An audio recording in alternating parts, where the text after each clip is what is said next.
Thom Hartmann here on the news. You need to know this. On Sunday, major world powers reached an agreement to scale back the Iranian nuclear program.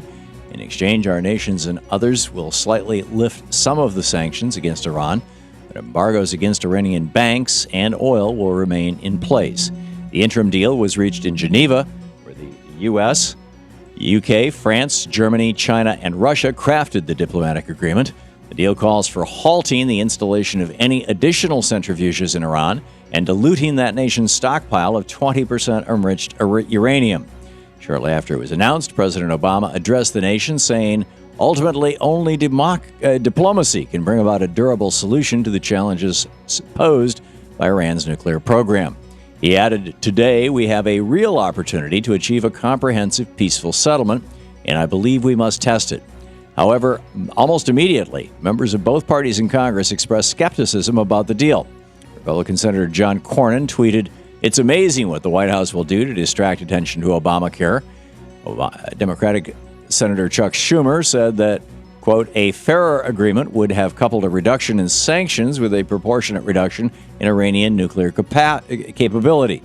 Even Israeli Prime Minister Benjamin Netanyahu weighed in on the deal, calling it a historic mistake.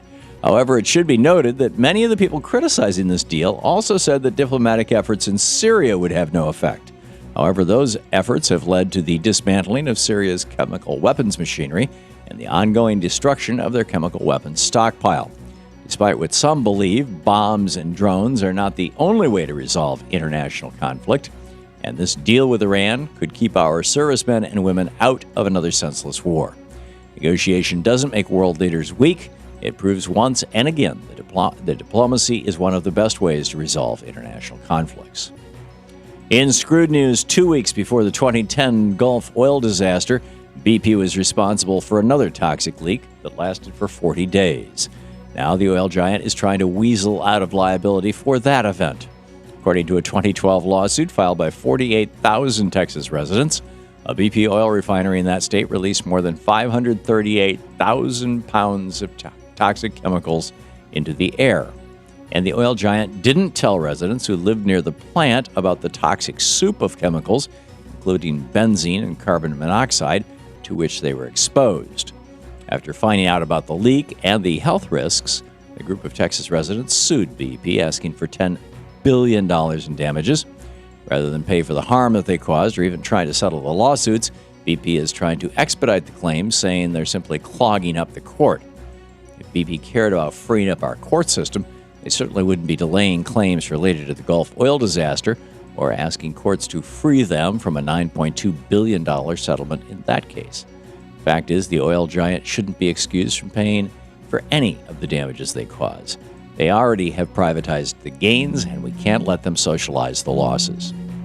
In the best of the rest of the news, the state of Vermont has approved single-payer health care. Under Obamacare, states were given the funds to expand Medicaid to low-income residents, but Vermont wanted to take it a first step further.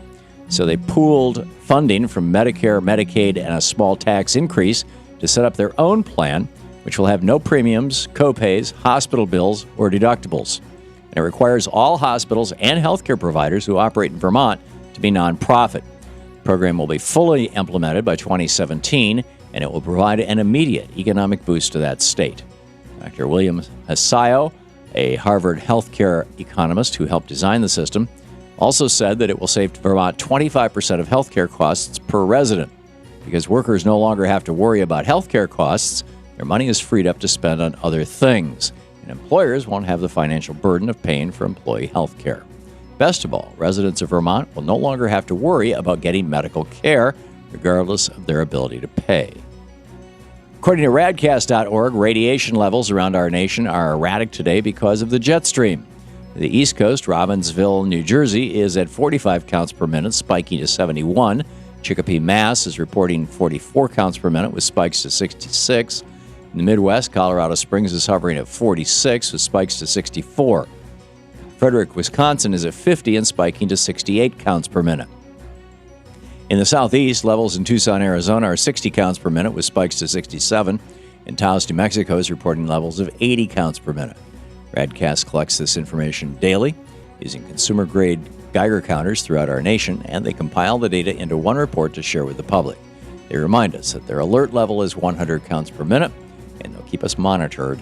They'll keep monitoring to keep us informed.